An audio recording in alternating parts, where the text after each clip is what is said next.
దేవునికి స్తోత్రము కలుగునుగాక. క్రీస్తునందు ప్రియమైన వారులారా, యేసు క్రీస్తు నామమున మీ అందరికీ శుభములు తెలియజేస్తూ ఉన్నాం. ఈ సమయంలో మీ అందరికీ సంపూర్ణమైనటువంటి ఆరోగ్యమును, భద్రతను, బలమును ఇవ్వాలని పరిశుద్ధాత్మ దేవుణ్ణి ప్రార్థన చేస్తూ ఉన్నాం. ప్రతి కుటుంబము క్షేమకరంగా ఉండాలి. మరి సంఘానికి వందనాలు, సంఘ కార్యవర్గానికి కూడా వందనాలు చెల్లిస్తూ ఉన్నాం. ఈ సమయంలో కొంతమందిని ప్రార్థనలో జ్ఞాపకం చేసుకోవాలి. దాసు గారి కుటుంబాన్ని ప్రార్థనలో జోడిద్దాం. అలాగే జీవరత్నం గారి కుటుంబాన్ని కూడా ప్రార్థనలో మరి జ్ఞాపకం చేసుకోవాలి. కిరణమై దేవుని కృపను బట్టి సుఖమైన ప్రసిద్ధినం పొందింది, చక్కని కుమారుని ఇచ్చారు. ప్రమేళ కూడా ఆపరేషన్ చేయబడి కుమార్తెను పొందుకుంది.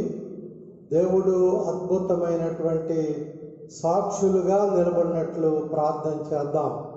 అలాగే దేవానందం గారి భార్య మరి కరుణకుమారి గారి గురించి కూడా మనం ప్రార్థన చేద్దాం. ఈ సమయంలో ఈ ఆరాధన ప్రారంభం చేసుకుందాం, ప్రార్థన చేసుకుందాం. పరిశుద్ధుడా నీకు స్తోత్రములు. ఈ సమయంలో ప్రత్యేకంగా మాకు ఇచ్చినటువంటి సమయాన్ని, అవకాశాన్ని బట్టి స్తోత్రాలు తండ్రి. ఈ భూమి మీద మమ్మల్ని సజీవులుగా ఉంచినందుకు స్తోత్రాలు. ఎంతోమంది కాలగర్భంలో కలిసిపోయి ఉంటుండగా నన్ను మమ్మల్ని మీ కృపలో జ్ఞాపకం చేసుకుంటున్నారు. మీకు స్తోత్రాలు. కరోనా భయంకరమైనటువంటి వ్యాధి ప్రబలుతుంది, ఎక్కడ చూసినా ప్రబలుతుంది. యేసు నామములో మీ చిత్తమైతే ప్రభువా మీరు ఆపు చేయమని ప్రార్థన చేస్తూ ఉంటున్నా. యేసు క్రీస్తు కృపలో ఉంచండి.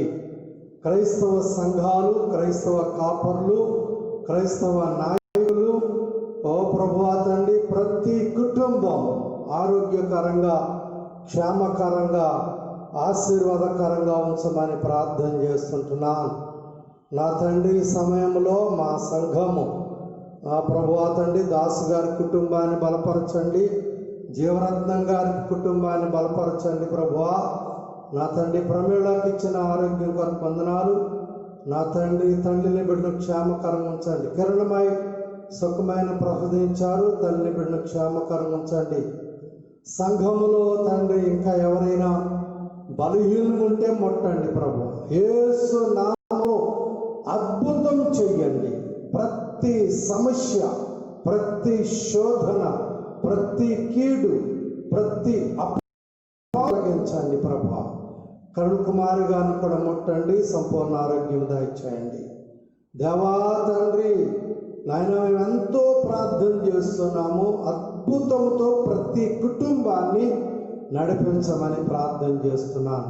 ఆధ్యాత్మికంగా, శారీరకంగా, మానసికంగా ప్రతి కుటుంబాన్ని బలపరచండి. ప్రతి చిన్న బిడ్డ, యవనస్తులు, ప్రతి కుటుంబాన్ని బలపరచమని ప్రార్థన చేస్తుంటున్నాను. ఈ పరిశుద్ధ ఆరాధనలో తోడుగా ఉండండి. పాడే పాటల్లో, వాక్య ధ్యానంలో ఆరాధన అంతా కూడా క్రమముగా, మర్యాదగా పరిశుద్ధాత్మ ద్వారా జరిగించి మీరు మాతో మాట్లాడి మమ్మల్ని దీవించమని, ఒక నూతనమైన తీర్మానముతో ప్రభువా ముందుకు సాగటానికి సహాయం చేయమని, ప్రభువా నీ బిడ్డలైన వారికి నీ భద్రత ఇవ్వండి. దేవ వట్టివాడిని, మట్టివాడిని నన్ను కూడా బలపరచండి, నా కుటుంబాన్ని బలపరచండి, భద్రత ఇవ్వండి, క్షేమాన్ని ఇవ్వండి. ఏ హాని ఎవ్వరికి రాకుండా భద్రత ఇవ్వమని, జయమునిమ్మని ప్రార్థన ప్రభు అయిన యేసు నామములో ఇచ్చున్నాము తండ్రి, ఆమేన్. ప్రియులారా, ఆంధ్ర క్రైస్తవ కీర్తనలో 521వ కీర్తన మనం పాడుకుందాం. యేసుతోటి విగాను పోదుమా, అడ్డుగా వచ్చువై గెల్వను, యుద్ధనాదంబుతో పోదమా. యేసుతోటి విగాను పోదుమా,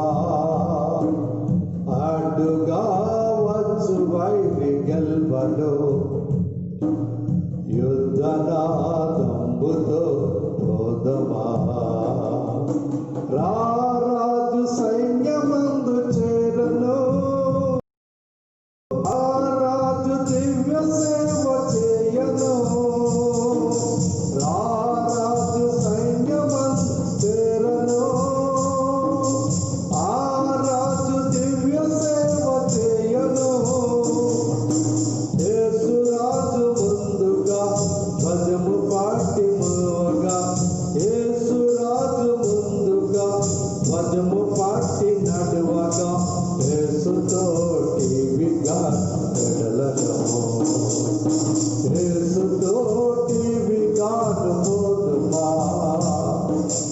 అడ్డుగా వచ్చు గెల్వను యుద్ధనాదంబుతో పోదమా విశ్వాస కవచమును ధరించుచు ఆ రాజు రాజ్యమదిని నిల్పుచు విశ్వాస కవచమును ధరించుచు ఆ రాజు రాజ్యమదిని నిల్పుచు అనుదినము శక్తిని పొందుకున్న వారమై అనుదినము శక్తిని పొందుచున్న యేసుతోటి విగాడలను యేసుతోటి విగాడమోదుమా అడ్డుగా వచ్చు గెల్వను యుద్ధనాదంబుతో పోదమా ఓ యువతి యువకులార చేరుడి శ్రీ యేసు రాజ్యవార్త చాటుడే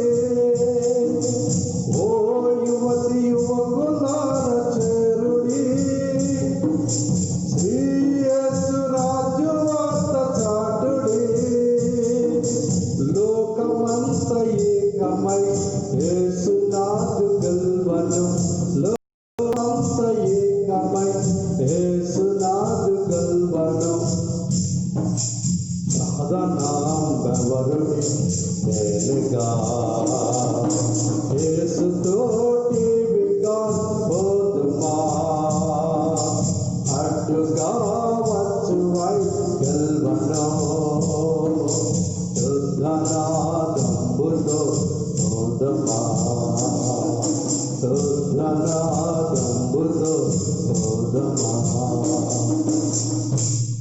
ప్రభునందు ప్రియులారా, హెబ్రీ పత్రిక 10వ అధ్యాయము 1 నుండి 10 వచనాలు కానీ వచనాలు జ్ఞాపకం చేస్తుంటున్నాను.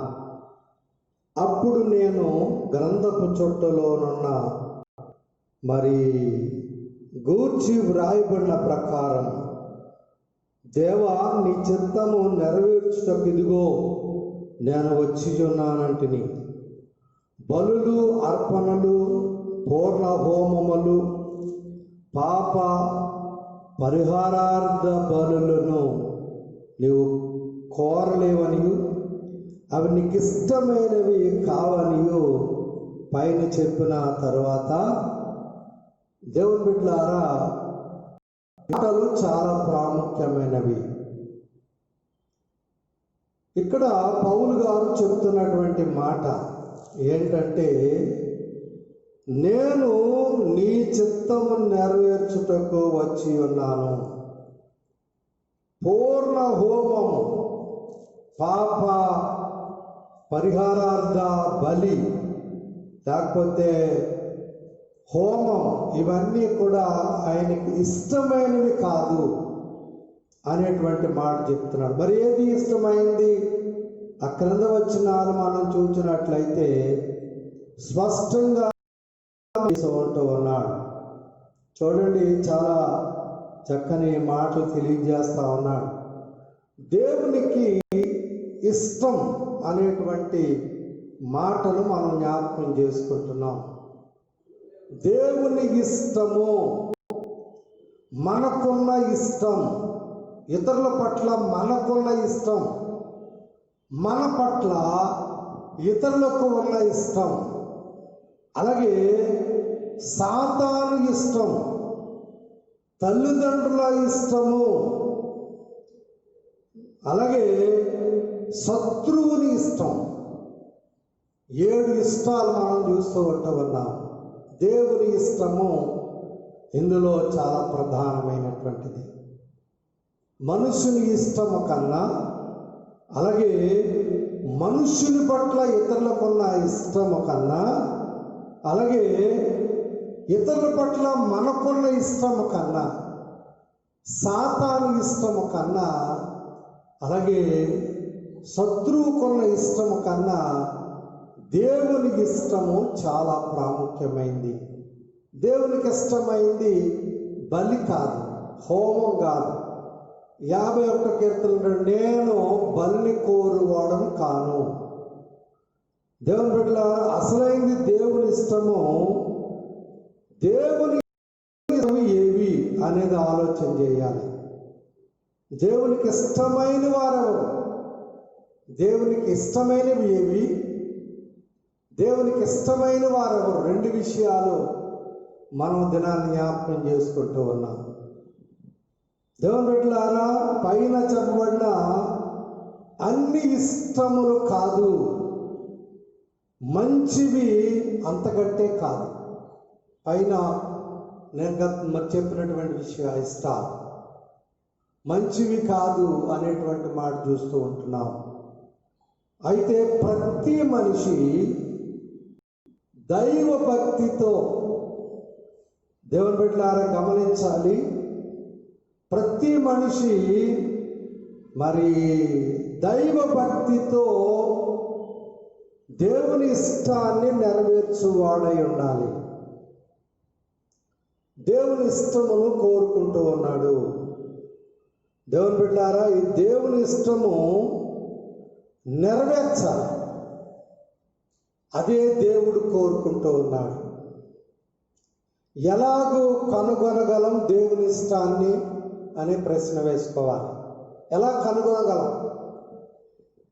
దేవుని ఇష్టాన్ని ఎలా కనుగొంటాము అంటే, మొదట ప్రార్థన ద్వారా కనుగొనగలం. భక్తులైన వారు అనేక మంది దేవుని ఇష్టాన్ని కనుగొన్నారు, దేవుని ఇష్టాన్ని నెరవేర్చారు. అలాగే ప్రార్థన ద్వారా దేవుని ఇష్టాన్ని కనుగొనాలి. దేవుని ఎదుట మోకాళ్ళుని హృదయాన్ని కుమ్మరిస్తూ దేవుని ఇష్టాన్ని కనుగొనాలి.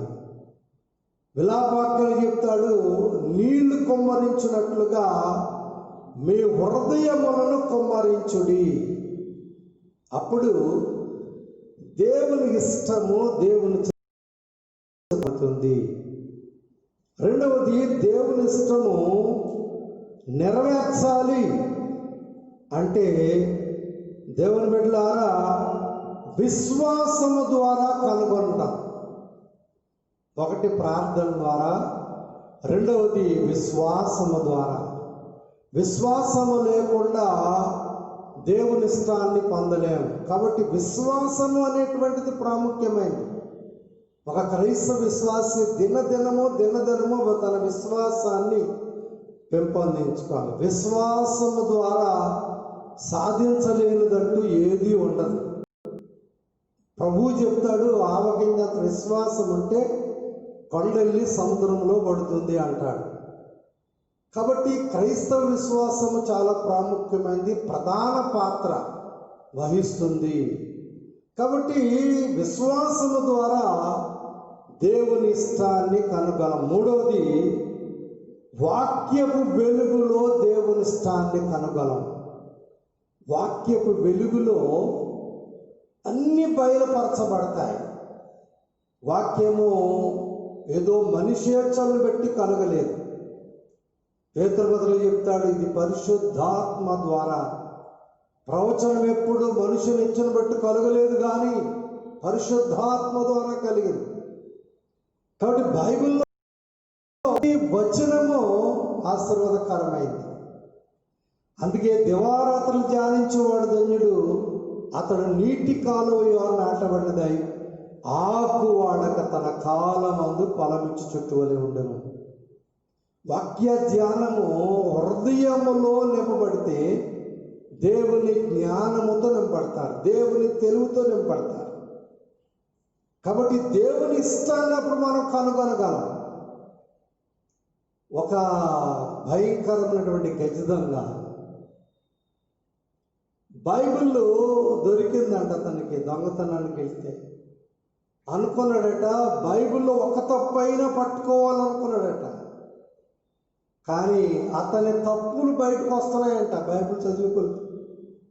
వెంటనే మారు మనసు పొంది సువార్తను ప్రకటించడం ప్రారంభించాడు. దేవుని బిడ్డలారా, ఇలాగున ఎంతోమంది అనుకున్నారు బైబిల్లో ఏదైనా ఒక్క తప్పు అయినా దొరుకుతుందా అని. ఇప్పటికీ అన్వేషణ చేస్తున్నారు, కానీ బైబిల్లో ఒక్క తప్పు కూడా దొరకదు. మనుషుల తప్పులను వెతుకుతుంది అది. కాబట్టి మరి దేవుని ఇష్టాన్ని కనుగొనాలంటే దేవుని వాక్యము ప్రధానమైనటువంటిది. నాలుగవది, అందులో కనుగొనగలము. శిష్యులు అప్పటి వరకు వెర్రివారుగా, అవిశ్వాసులుగా, భయంకరమైనటువంటి మనుషులుగా ఉన్నారు. యేసు ప్రభు ఆరోహణం అయిన తర్వాత పరిశుద్ధాత్మ వారు పొందుకున్నారు. విద్య లేని పామరులైన వీరు ఎంత జ్ఞానం ఎక్కడొచ్చింది? అక్కడ 14-15 భాషలు కలిగిన మనుషులు ఉన్నారు. పేతురు ప్రసంగించగా వారి వారి భాషల్లో దేవుని వాక్యం వెళ్ళిందంట. మన భాషల్లో వీళ్ళకి ఎక్కడ వచ్చింది? విద్య లేని పామరులు కదా అని చాలా విచిత్రంగా చూస్తున్నారంట. దేవుని బిడ్డలారా, నిజమే, పరిశుద్ధాత్మ ద్వారా ఈ లోకములో ఏది కూడా బయలుపరచకుండా ఉండబడదు. ప్రతి విషయాన్ని దేవుడు బయలుపరుస్తాడు. దేవుని ఇష్టాన్ని పరిశుద్ధాత్మ ద్వారా కనుగొనగలం. శిష్యులు పరిశుద్ధాత్మ ద్వారా దేవుని ఇష్టాన్ని కనుగొని దేవుని ఇష్టాన్ని నెరవేర్చి హతసాక్షులయ్యారు. ఐదవది, ప్రభు చిత్తమును కనుగొనుట ద్వారా, ప్రభు చిత్తములో నడుచుట ద్వారా దేవుని ఇష్టాన్ని కనుగొనగలము. ప్రభువా ప్రభువా అని పిలిచి ప్రతివాడు పరలోక రాజ్యం చేరగానే నా తండ్రి చిత్తము చేయువాడే పరలోకమునకు వెళ్తాడు, వస్తాడు. దేవుని బిడ్డలారా, గమనించండి, దేవుని చిత్తము మనం కనుగొన్నట్లయితే, దేవుని చిత్త ప్రకారం నడిచినట్లయితే మనము దేవుని స్థానాన్ని కనుగొనగలము. ఆరవది, లాభ సంబంధమైనటువంటి మరి ద్వారా మనం కనుగొనగలము. లాభ సంబంధమైన మరి పరిస్థితుల ద్వారా ఏది లాభకరమైంది? దేవుని సన్నిధి లాభకరమైంది. దేవుని సన్నిధిలో మోకరిస్తే తన ఇష్టాన్ని బయలుపరుస్తాడు, అది లాభకరమైంది. దేవునికి ఇష్టమైంది అదే.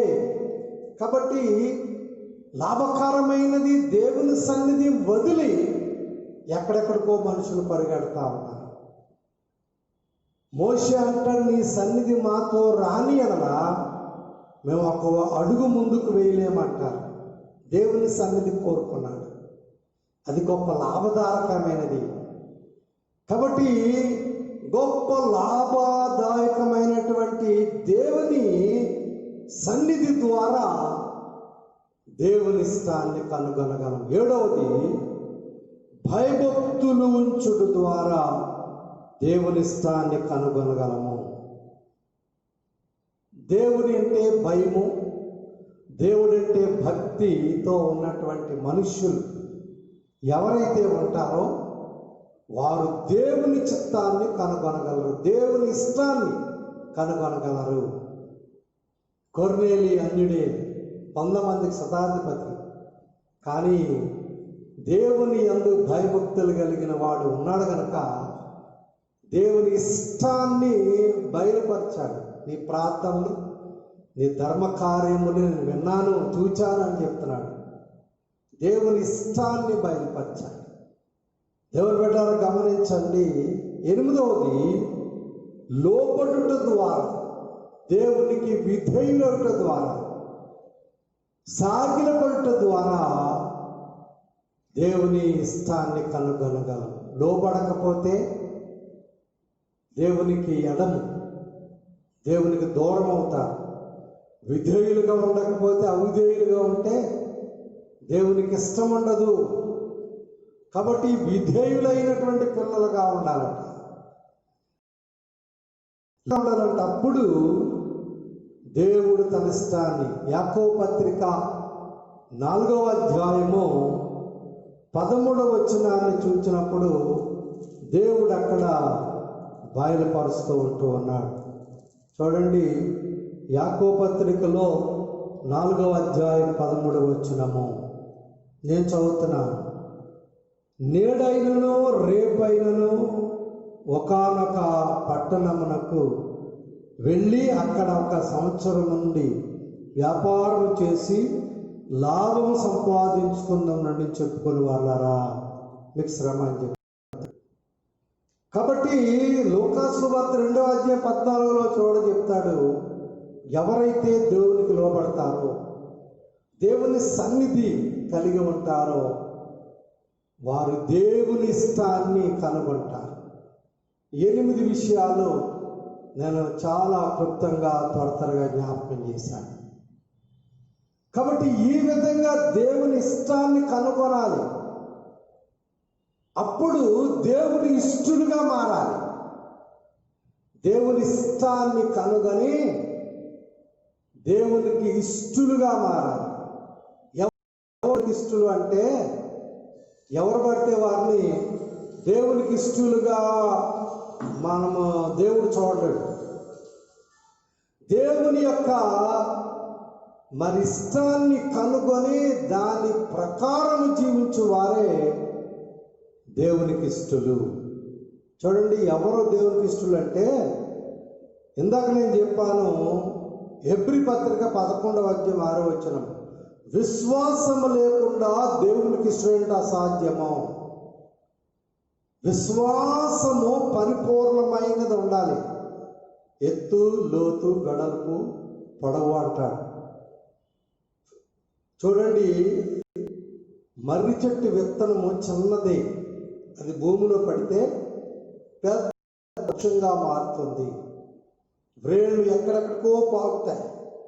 నిజమే, విశ్వాస జీవితంలో అక్కడ అంతగా ఈ భూమి మీద బలపరచబడాలి.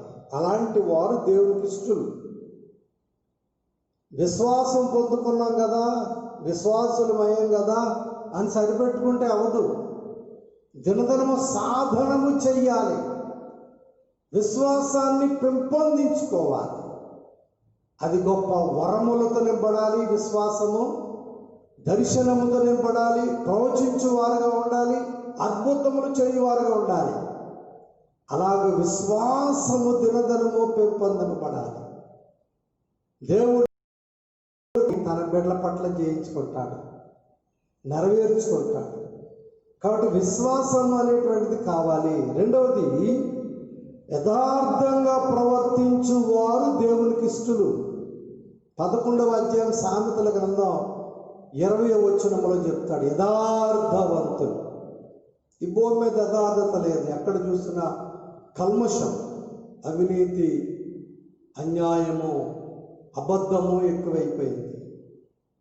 దేవుని బిడ్డలారా గమనించాలి, క్రైస్తవ నీతి ఏంటంటే యథార్థత అనేది చాలా ప్రాముఖ్యమైనది. యథార్థత లేకపోతే ఈ లోకంలో మనం ప్రభు బిడ్డలుగా ఉండలేము. ప్రభు ఇష్టాన్ని నెరవేర్చలేము. ప్రభు సాధనములుగా ఉండలేము. కాబట్టి దేవుని యొక్క ఇష్టము నెరవేర్చాలంటే, ఇష్టలుగా ఉండాలంటే గమనించాలి, యథార్థత అనేది కావాలి. ఖచ్చితమైనటువంటి జీవితం కావాలి. కల్మషమైన అబద్ధముతో కూడిన జీవితము దేవునికి ఇష్టము కాదు. అలాగే 12వ అధ్యాయం సామెతల గ్రంథం 22వ వచనంలో, సత్యవర్తనులు యెహోవాకు ఇష్టలు. సత్యము, సత్యం అంటే ఏంటి అని ప్రశ్నించాడు దేవుని బిడ్డలారా. యేసుక్రీస్తును ఇలా ప్రశ్నించాడు, సత్యం అంటే ఏంటని. సత్యవాక్యమైనటువంటి దేవుని వాక్యం, సత్యవాక్యమైన యేసును అనుసరించుటయే సత్యం. సత్యవాక్యమైనటువంటి యేసును అనుసరించుట. అందుకనే ఫిలిప్పీయులకు చెప్తాడు, క్రీస్తు యేసు కలిగిన ఈ మనస్సు మీరును మరి కలిగి ఉండుడి అని చెప్తా ఉంటాడు. నిజమే, యేసు సత్యవంతుడు, న్యాయవంతుడు, నీతిమంతుడు, యథార్థవంతుడు.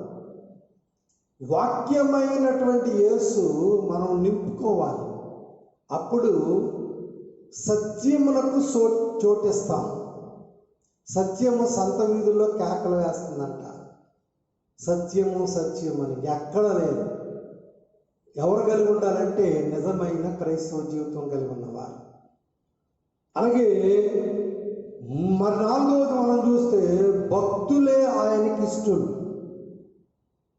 కీర్తన గ్రంథం 16వ కీర్తన 3వ వచనములు, భక్తులే ఆయనకి ఇష్టలు, కేవలం ఇష్టలు అంటాడు. భక్తులైన వారు, భక్తి కలిగి జీవితం, భక్తి చేయటం కాదు. చాలామంది భక్తి చేస్తారు. అన్యుల గురించి మనము ఆలోచన చేస్తే ఉదయాన్నే లెగిస్తారు, స్నానం చేస్తారు, మడత బట్టతో గుడి చుట్టూ తినడమో లేకపోతే తులసి మొక్క చోటు చూడడమో, ఆరాధన చేయడం ఏదో చేస్తామంటారు. భక్తి చేయడం, భక్తి చేయటం కాదు, భక్తి జీవితం కావాలి. అది జీవంతో కూడినటువంటిదిగా ఉండాలి. అప్పుడే దేవునికి ఇష్టము అనేటువంటిది దేవుని వాక్యములో మనకు తెలియజేస్తా ఉన్నాడు. 5వది ఆయన ఆజ్ఞ నెరవేర్చువారు దేవునికి ఇష్టలు. ఎవరైతే దేవుని ఆజ్ఞను శిరసావహిస్తారో, తప్పకుండా నెరవేరుస్తారో వారికి దేవునికి ఇష్టలు. ఆజ్ఞ అతిక్రమే పాపం, పాపంలో జీతం మరణం. ఆదాము ఆజ్ఞను అతిక్రమించాడు కనుకే శాపగ్రస్తుడయ్యాడు. ఈ లోకంలో అనేక మంది ఆజ్ఞను అతిక్రమించి శాపాన్ని తెచ్చుకున్నారు.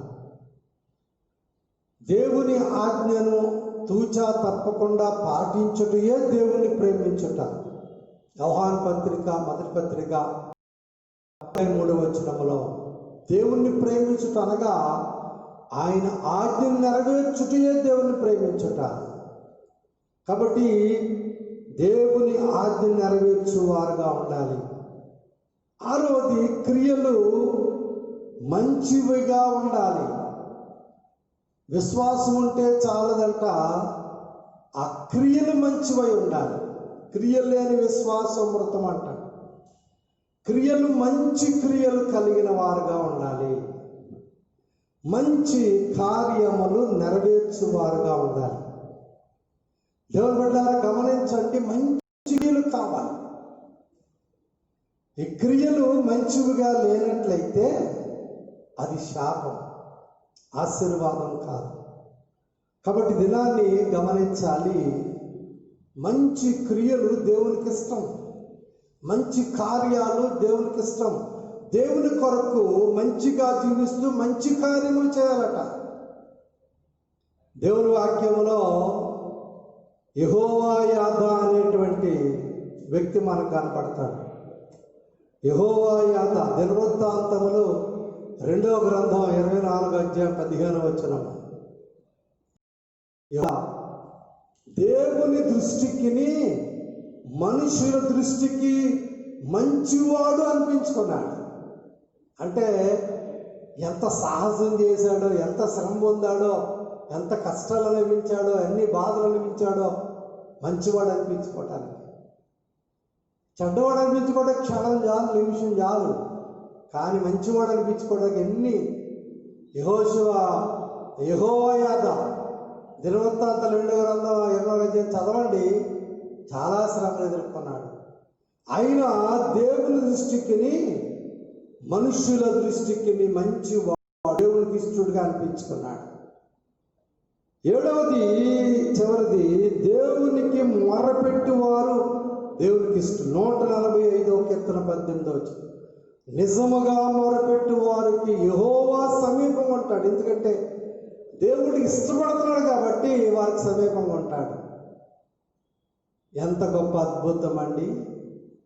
పెదవుల ప్రార్థన అక్కర్లేదు ఆయనకి. హృదయంలో పాపముంచుకొని ప్రార్థన చేస్తే దేవునికి అక్కర్లేదు. నీవు కపటంగా జీవిస్తూ ప్రార్థన చేస్తే అక్కర్లేదు, మోసంగా జీవిస్తూ ప్రార్థన చేస్తే, అబద్ధంగా జీవిస్తూ ప్రార్థన చేస్తే అక్కర్లేదు. ఆయనకి దేవునికి నిజముగా మొరపెట్టు వారికి 145 నిజముగా భక్తితో, భయంతో, విశ్వాసముతో ప్రార్థనలో కనిపెట్టినప్పుడు తన ఇష్టాన్ని తెలియజేస్తాడు, అద్భుతములతో నింపుతాడు. యెహోవా యందు భయభక్తులు కలిగిన వారి కోరిక నెరవేర్చు, నీ కోరికను సిద్ధపచేసి నీ ఆలోచన యావత్తును సఫలపరచును అంటాడు. కాబట్టి దినాన్ని 7 విషయాలు చెప్పాలి. దేవునికి ఇష్టలు ఎవరు? ఈ దినాన్ని ఏ సంఖ్యలో మీరు ఉన్నారో జ్ఞాపకం చేసుకోవాలి. దుర్దినాల్లో ఉన్నాం, అంత్య దినాల్లో ఉన్నాం, కడవరి దినాల్లో ఉన్నాం. రేపు అనేది మంది కాదు, ఏమైపోతాం మీరు మనం అనుకుంటున్నాం చక్కగా గడిచిపోతుంది అనుకుంటున్నాం, కానీ పరిస్థితులు భయంకరంగా ఉన్నాయి. ఇటువంటి దినాల్లో సరి చేసుకోవటం అనేటువంటిది ధన్యకరం. రెండవది, దేవునికి ఇష్టమైనవి ఏంటి?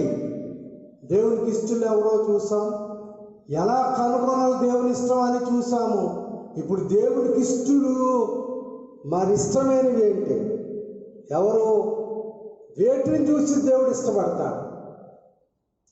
వేటిని చూసి ఏవి దేవునికి ఇష్టమైనవి? దేవుని బిడ్డలారా, ఈ దినాన్ని మీకా గ్రంథం 5వ అధ్యాయం 8వ వచనం చూడండి ఒకసారి. దేవునికి ఇష్టమైనవి ఏంటో అక్కడ బయలుపరుస్తున్నాడు. మొదటిది న్యాయముగా నడుచుకొనుట. న్యాయముగా నడుచుకున్న దేవునికి ఇష్టమైనది. రెండవది కనికరము కలిగిన జీవితం. కఠిన హృదయం పోవాలండి. దేవుని బిడ్డలు, దేవుని విశ్వాసులు కనికరము కలిగిన జీవితం ఉండాలి. ఎదుటివారి పట్ల కనికరము, కఠినము, దేవునిలో కనికరము కలిగిన జీవితం కావాలి. మూడవది ప్రేమతో ఉండుట. అది ఏ ప్రేమ? మనుష్యులో కొన్న ప్రేమ కాదు, దేవుని ప్రేమ, నిస్వార్థమైన ప్రేమ. అగపే అంట, స్వార్థము లేని ప్రేమ. ప్రేమతో నింపబడాలి. అలాగే నాలుగవది, దేవుని బిడ్డలారా గమనించినట్లయితే అక్కడ దీన మనస్సుతో దేవుని చిత్తమును కనుగొన్నవారు దేవునికి ఇష్టలు. దీన మనసు అనే వస్త్రం ధరించుకుని పేతురు చెప్తాడు, దీన మనసు అనే వస్త్రం ధరించుకో. కాబట్టి దేవునికి ఇష్టమైంది దీన మనస్సు. అందుకే అంటాడు, ప్రియుల నా యొద్దకు రండి, సాత్వికుడను దీన మనస్సు గలవాడును గనక నా యొద్ద నేర్చుకోండి అంటాడు యేసుప్రభు. కాబట్టి దీన మనసు అనే వస్త్రాన్ని ధరించుకోవాలి. ఐదవది మంచి ప్రవర్తన కలిగిన జీవితం.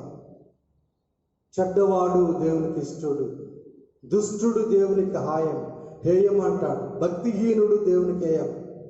మంచి ప్రవర్తన కలిగిన జీవితం దేవునికి ఎంతో ఆశీర్వాదకరమైనది. ఆరవది దేవుని జ్ఞానం కలిగిన జీవితం. ఈ పుస్తకాలు చదివి వాటి ద్వారా వచ్చే జ్ఞానం కాదు, దేవుని దగ్గర నుండి వచ్చిన జ్ఞానం. సొలొమోను దేవుడు ఎందుకు ఇష్టపడ్డాడు? దేవాలయమును ఎందుకు కట్టించాడు అంటే దేవునికి ఇష్టం చొప్పున దేవుని జ్ఞానాన్ని కోరాడు. ఈ ప్రజలను పరిపాలించాలంటే, ఇలా చెయ్యాలంటే నా తెలివితేటలు సరిపో ప్రభువా అని ఒప్పుకున్నాడు. దేవుని దగ్గర మోకరించి చేతులెత్తి దేవుని దగ్గర యథార్థమైన హృదయంతో మొరపెట్టాడు. అందుకే సొలొమోను ముందు కాలంలో కానీ, సొలొమోను తర్వాత కాలంలో కానీ సొలొమోను కొన్న జ్ఞానం ఎవరికీ లేదు. ఏడవది వెలుగు జీవితం. చీకటి జీవితము, చీకటి కార్యాలు దేవునికి ఇష్టం ఉండదు. చీకటి ప్రవర్తన దేవునికి ఇష్టం ఉండదు. వెలుగు జీవితం. నేను లోకమునకు వెలుగై ఉన్నాను. కాబట్టి ఆయన వెలుగులో నడవాలి. వాక్యమట మనిషికి వెలుగు వండి త్రోవ చూపిస్తుందంట. 119 కీర్తన 105 వచనములో, నీ వాక్యము నా పాదములకు దీపము, నా త్రోవలకు వెలుగైనది. యథార్థవంతులకు చీకట్లో వెలుగు పుట్టును. కాబట్టి వెలుగు జీవితం కావాలి, వెలుగైనటువంటి జీవితం. ఆత్మలో ఆలోచన ఒకటే, శరీర ఆలోచన ఒకటే. ఆత్మలో ఒకటి, శరీరంలో ఒకటి ఉన్నట్లయితే కుదరదు. నీవు ఖచ్చితమైనటువంటి దేవుని వెలుగును పొంది వెలుగు జీవితాన్ని అనుభవించాలి. ఇలాగూ జీవించుట దేవునికి ఇష్టము. యేసుక్రీస్తు ప్రభువారు దేవునికి ఎంతో ప్రియమైన కుమారుడు. ఈయన నా ప్రియ కుమారుడు, ఈయన యందు నేను ఆనందించుచున్నాను అంటాడు. ఎందుకని? లోకంలో యేసుక్రీస్తు ప్రభువారు మాదిరి చూపించారు, దేవుని మాదిరి చూపించారు.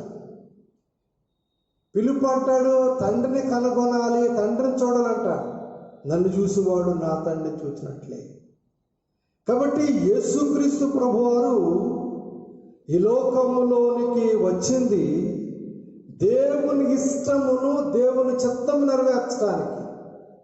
అందుకే ఆయన మాటలో కానీ, క్రియలో కానీ, పనుల్లో కానీ, కార్యాల్లో కానీ, ఆలోచనలో కానీ, పరిశుద్ధ జీవితం కానీ ఎక్కడ కూడా పాపమునకు రాజీ పడిన జీవితం, పవిత్రమైనటువంటి జీవితాన్ని కలిగి ఉన్నాడు. యేసుక్రీస్తు ప్రభువారు ఎన్ని శ్రమలు వచ్చినాయో, 40 దినాలు ఉపవాసం ఉండి కొండ మీద దిగి వస్తుంటే సాతానుడు పొంచి ఉండి 3 విధాలుగా శోధించాడు. నువ్వు దేవుని కుమారుడు అయితే రొట్టెల్ని ఈ రాళ్ళ రొట్టెలు చేసుకో అన్నాడు. అక్కడ ఒక సందిగ్ధమైన మాట వాడాడు. నీవు దేవుని కుమారుడువు అయితే అన్నమాట. నేను దేవుని కుమారుడు కాదంటావా అని కోపంతో ఆయన చేసాడంటే సాతానికి లోబడిపోయినట్లే. అప్పుడు దీన సమాధానం సాతానుకి యేసు ప్రభు చెప్పారు, మనుష్యుడు రొట్టె వలన మాత్రము జీవించడు, దేవుని నోట నుండి వచ్చే వాక్యము ద్వారా బతుకుతాడు, మాట ద్వారా. కాబట్టి అలాగ ముమ్మారు శోధించాడు. పరిసయ్యుల ద్వారా శోధన, శాస్త్రుల ద్వారా శోధన, ఎన్నో రకాలుగా ఎన్నోసార్లు తప్పించుకున్నాడు. ఎన్నోసార్లు వారి మధ్య నుండి అరణ్యంలోకి వెళ్ళిపోయాడు, సముద్రంలోకి వెళ్ళిపోయాడు, సముద్రం ఒడ్డుకి వెళ్ళిపోయాడు. ఎన్నోసార్లు తప్పించుకున్నాడు వారు పెట్టే శ్రమలకు. అయినప్పటికీ దేవుని చిత్తం నెరవేర్చడానికి వచ్చాడు కాబట్టి ఏ విషయములు కూడా తప్పిపోలేదు.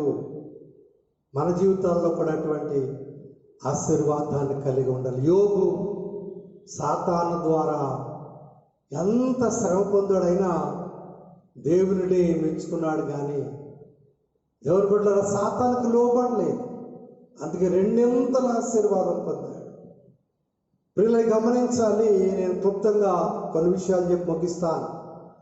దేవునికి ఇష్టము మరి చూడాలి దినాన్ని. దేవునికి ఇష్టలు,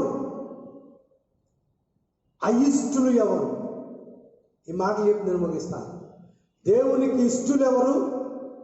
దేవునికి అయిష్టులు ఎవరు? గమనించాలి. ఉదాహరణకి అనేక మందిని మనం జ్ఞాపకం చేసుకోవాలి. సాతానుడట మనుష్యుని ద్వారా తన ఇష్టాన్ని నెరవేర్చుకోవడానికి ప్రయత్నం చేస్తాడు. అందుకే యాకోబు ఇతడు అపవాదిని ఎదిరించండి, వాడు మీ యొద్ద నుండి పారిపోవను. దేవుని యొద్దకు రండి, అప్పుడు ఆయన మీ యొద్దకు వచ్చును. కాబట్టి సాతానుడు మనుష్యుని ఇష్టాన్ని కాదు, తన ఇష్టాన్ని నెరవేర్చుకుంటాడు. ఆదాము నవ్వను అలాగే పొడగొట్టాడు.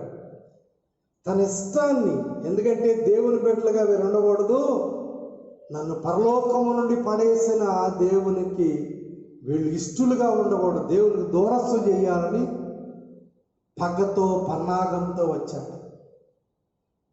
దేవుని బిడ్డలారా గమనించండి, సాతానికి అనేకమైన పేర్లు ఉన్నాయి.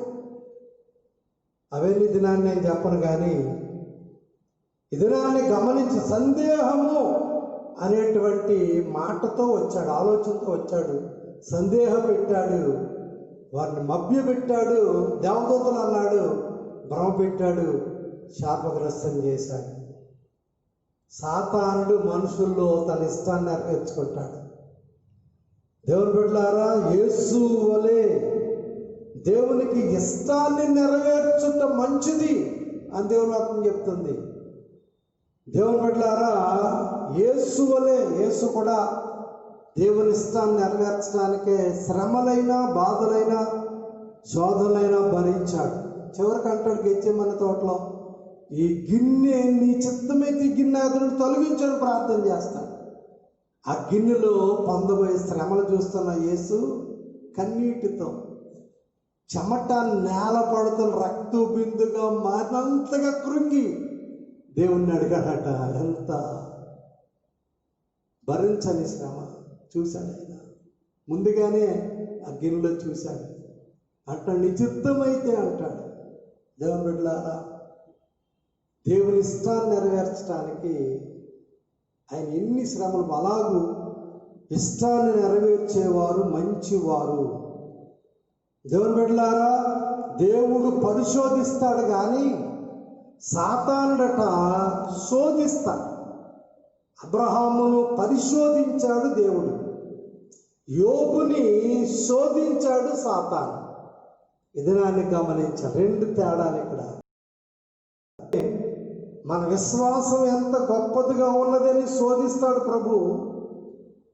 దేవుని బిడ్డలారా, అవి శోధన సహించిన దానికంటే ఎక్కువ శోధించడట.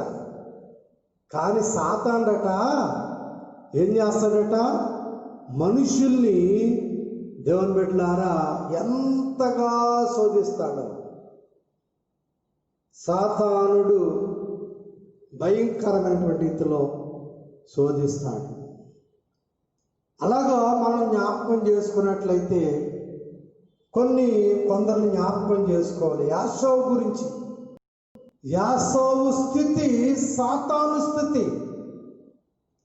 ఒక పూట కూటి కొరకు తన జ్యేష్ఠత్వాన్ని నమ్ముకున్న వ్యభిచారి అంటాడు హెబ్రీ పత్రిక 12:16. సాతాను సంబంధమైన, సాతాను ఇష్టాన్ని నెరవేర్చేవాడు. అలాగే మనుష్యుడు ఉండకూడదు. యాసోవు వంటి భ్రష్టుడైనటువంటి జీవితం, భ్రష్టమైన జీవితం. దావీదుని గురించి ఆలోచించినట్లయితే రాజు కాకముందు ఎన్నో శ్రమలు పొందాడు, రాజు అయిన తర్వాత శోధనలో పడ్డాడు.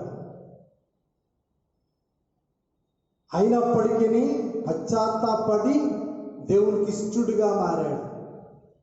51వ కీర్తన పశ్చాత్తాప కీర్తన. ఎంతగా పశ్చాత్తాపడండి, సోపుతో నా పాపమును పరిహరింపము, స్థిరమైన హృదయమును నూతనముగా పుట్టించుమన్నాడు. నూతన హృదయాన్ని కోరుకున్నాడు, నూతన స్థితిని కోరుకున్నాడు. కాబట్టి దేవునికి ఇష్టడయ్యాడు. శోధనలు రాకమాలు వస్తాయి, కానీ అవి జయించాలి. యోసేపు జయించాడు. శోధన వచ్చింది, జయించాడు. యోసేపు అనగా ఫలించు చెట్టు, ఫలించు కొమ్మ అంటాడు. శోధనకు జయించాడు. కాబట్టి ఒక అన్య దేశములో బానిసగా వెళ్ళిన యోసేపు గొప్ప అధికారిగా మారాడు. ఎంత గొప్ప అద్భుతం అండి! ఈ దినాన్ని నువ్వు గమనించాలి. భ్రష్టమైనటువంటి జీవితం వద్దు. దావీదు వలె శోధన గెలవాలి, ధన్యులు అవ్వాలి. యోసేపు వలె శోధన గెలిచి ధన్యులు అవ్వాలి. ఇంకొక వ్యక్తి అంటే సాతాను వలలో పడ్డాడు. నాజీరు చేయబడినవాడు. ఓ, అతని తల వెంట్రుకల్లోనే బలం ఉంది. సింహమును అవలేలుగా చీల్చాడు. గాడిద ఎముకతో 1000 మందిని చంపాడు. 300 నక్కలను పట్టుకున్నాడు. అటువంటి బలశూరుడైన సంసోను పడిపోయాడు. ఎప్పుడు పశ్చాత్తాపడుతున్నాడు? అన్యుల చేతుల్లో చిక్కి కట్టబడి కళ్ళు పేకబడి అప్పుడు ప్రార్థన చేస్తున్నాడు. నాకు చిన్న బలం ఈ వీళ్ళతో పాటు నేను కూడా చచ్చిపోతాను. ఎంత భయంకరమైన పరిస్థితి గమనించాలి ప్రియులారా. గెహాజీ గురించి మనం ఆలోచన చేస్తే ఏలియా ప్రవక్త తర్వాత ఎలీషా కూడా బలమైన ప్రవక్తగా పనిచేశాడు. తర్వాత గెహాజీ ప్రవక్తగా సిద్ధపడాలి. కానీ ఆశించని దాని కొరకు ఆశించాడు. దేవుని బిడ్డలారా, ఈ లోకంలో శాపగ్రస్తుడైపోయాడు. యేసు ప్రభు అనుకున్నాడు, నేను ఇతన్ని మంచివాడుగా మారుస్తాను, నా శిష్యుడిగా చేసుకుంటాను అని యోధాన్ని ఏర్పాటు చేసుకున్నాడు. కానీ 3-4 సంవత్సరాలు యేసు ప్రభువుతోనే ఉంటూ, యేసు ప్రభుతోనే మాట్లాడుతూ, యేసు ప్రభువు చెప్పింది వింటూ కూడా లేదు. దినాల్లో క్రైస్తవులు ఎన్ని సంవత్సరాల నుంచి నేను క్రైస్తవుడి నుండి, ఇన్ని సంవత్సరాల నుంచి నాకు బైబిల్ తెలుసండి, ఇన్ని సంవత్సరాల నుంచి నేను ప్రార్థన చేస్తాను. నీ హృదయం మారకపోతే వట్టిదే.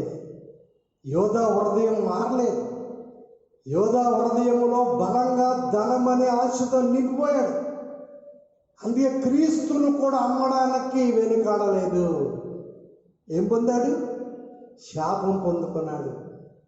దేవుని బిడ్డలారా, ఈ దినాన్ని గమనించాలి. మన జీవితాల్లో ఒక్కసారి ఆలోచన చేయండి. ఆది కాలంలో హానోకు ఉన్నాడు. హానోకు గురించిన దేవుని సర్టిఫికెట్ ఏంటి తెలుసా? 11వ అధ్యాయం 5వ వచనములో మరి హానోకు దేవునికి ఇష్టుడు. హెబ్రీ పత్రికలో 11వ అధ్యాయం 5వ వచనం చెప్తాడు, దేవునికి ఇష్టుడు, దేవునితో నడిచినవాడు, అందుకే ఈ భూమి మీద నుండి కొనుక్కోబడ్డాడు. ఎంత గొప్ప భాగ్యం అండి. కాబట్టి ఈ దినాన్ని మనం ఆలోచన చేయాలి. ఎలాగో మనము దేవుని ఇష్టాన్ని, దేవుని చిత్తమును కనుగొని నెరవేర్చగలము. నెరవేరిస్తే ఏంటి? దేవుని ఇష్టాన్ని మన జీవితంలో పొందుకుంటాం. ఎలాగో సిద్ధపడాలి అంటే మెలకువ కలిగి ఉండుడి అంటాడు. మెలకువతో సిద్ధపడాలి. దేవునికి ఇష్టలుగా ఉండి దేవుని ఆశీర్వాదాన్ని పొందుకోవాలంటే మెలకువ, ఆధ్యాత్మిక మెలకువతో సిద్ధపడాలి. రెండవది ప్రార్థన పట్టుదలతో సిద్ధపడాలి. విశ్వాసముతో, పౌరుషం కలిగిన వారంగా, రోషము కలిగిన వారంగా దేవుని సన్నిధిలో బలవంతులై, క్రీస్తు యేసు కృపలో బలవంతులైనడి. అలాగూ ప్రేమతో ఉండి దేవుని కార్యములు ఆసక్తితో చేస్తూ, ఆశ చేస్తూ దేవుని దగ్గర విజేతలం అవ్వాలి. ఈ లోకంలో ఎంతో మంది ఉన్నారు, వారికి ఇవ్వలేదు ఈ భాగ్యం. దేవుడు నీకు ఇచ్చాడు, నిన్ను ఎన్నుకున్నాడు. దేవునికి నువ్వు కావాలి. దేవుడు నీలో ఏదో చూసి ఎన్నుకున్నాడు. అనేక మంది గొప్పవాళ్ళు, ధనవంతులు, ఐశ్వర్యవంతులు ఉన్నారు, వారికి లేని భాగ్యం నీకు ఇచ్చాడు. నువ్వు ఇద్దరు మేము మోకరించి, ప్రభువా నన్ను నువ్వు ఎందుకు ఎన్నుకోను, నీ చిత్తం ఏంటి, నీ ఇష్టం ఏంటి అని ప్రభువు దగ్గర అడిగి పొందుకోవాలి. ఆయన ఇష్టాన్ని నెరవేర్చాలి. కాబట్టి మెలకువ కలిగి అంటాడు యేసు ప్రభు, శోధనలో ప్రవేశించకుండా మెలకువగా ప్రార్థన చేయండి, మేలు కలుగు మార్గము ఎన్నుకోండి. విశ్వాస వీరులుగా పౌరుషం కలిగి దేవుని కొరకు నిలబడాలి. పౌలు గారు పౌరుషంగా నిలబడ్డాడు. ఒకప్పుడు నేను హింసకుడును, హానికరును అన్నాడు. కానీ క్రీస్తు కొరకు దెబ్బలు తినడానికైనా, సరసాలకైనా, మరణానికైనా వెనుదీయలే. పౌరుషం కలిగి క్రీస్తులో బలవంతులైనడి అంటాడు. అటువంటి క్రీస్తు బలం కలిగి 127 కీర్తనలో యవ్వన కాలం ముందు పుట్టిన కుమారులు బలవంతుని చేతులు బాణముల వంటి వారు. ఈ లోకంలో మనము క్రీస్తులో బలవంతులే బాణములుగా ఉండాలి. దృష్టిని యొక్క అగ్ని బాణములు ఆర్పగల శక్తినివ్వాలి. దేవుని ప్రేమతో నింపుకుని దేవుని కార్యాలు ఆశతో ఆసక్తితో చేయాలి. యోహాను సువార్త 6:33 విలాపవాక్యాలు 1:14 చెప్తాడు. కాబట్టి ఈ దినాన్ని ఆలోచన చేయాలి. యేసయ్య దేవుని ఇష్టాన్ని నెరవేర్చడానికి శ్రమ అయినా నిందలైనా హేళనైనా భరించాడు. ఎవరి కొరకు? నీ కొరకు, నా కొరకు.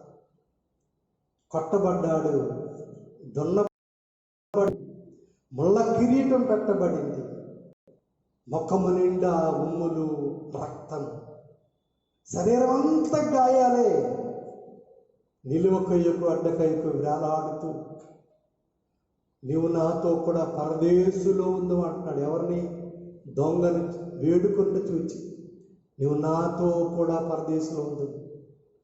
అయ్యా నన్ను జ్ఞాపకం చేసుకో అనే విజ్ఞాపన యేసు అంగీకరించి నాతో కూడా ఈ దినము యేసు దగ్గర కూడా నీవు ఆ దొంగ వలె ప్రార్థించినట్లయితే, ఆ దొంగ వలె వేడుకున్నట్లయితే, అయ్యా నా స్థితి మార్చు, నా పరిస్థితి మార్చు, ఇదిగో నేను నీ ఇష్టాన్ని కనుగొని నీ ఇష్టమేంటో నేను తెలుసుకున్నాను కనుక నీ ఇష్టము నేను నెరవేరుస్తూ జీవిస్తాను ప్రభు.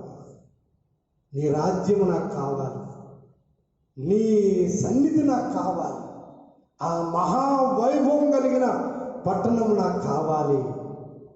నా ఆత్మ అక్కడికి చేరాలి ప్రభు. నా ఆత్మ మహిమ శరీరం ధరించుకోవాలి. ఇది మట్టి శరీరం, మన్ను నిన్ను స్తుతించునా. ఈ శరీరం పరలోకం రాదు, కానీ మహిమ శరీరంతో నీ దగ్గర ఉండడానికి ఇష్టపడుతున్నాను ప్రభువా. మహిమ శరీరము ధరించుకుని దేవుని దగ్గర ఉండడానికి ఇష్టపడుతున్నాను. కాబట్టి నన్ను దర్శించు అని ప్రార్థన చేస్తే ఇప్పుడే నిన్ను అభిషేకించి నిన్ను తాకి తన సొత్తుగా తన కబంధ హస్తాల్లోకి తీసుకుంటాడు. ప్రార్థన చేసుకుందాం. పరిశుద్ధుడానికి స్తోత్రం. ఇది నాతో మాతో మాట్లాడిన విధానం బట్టి వందనాలు.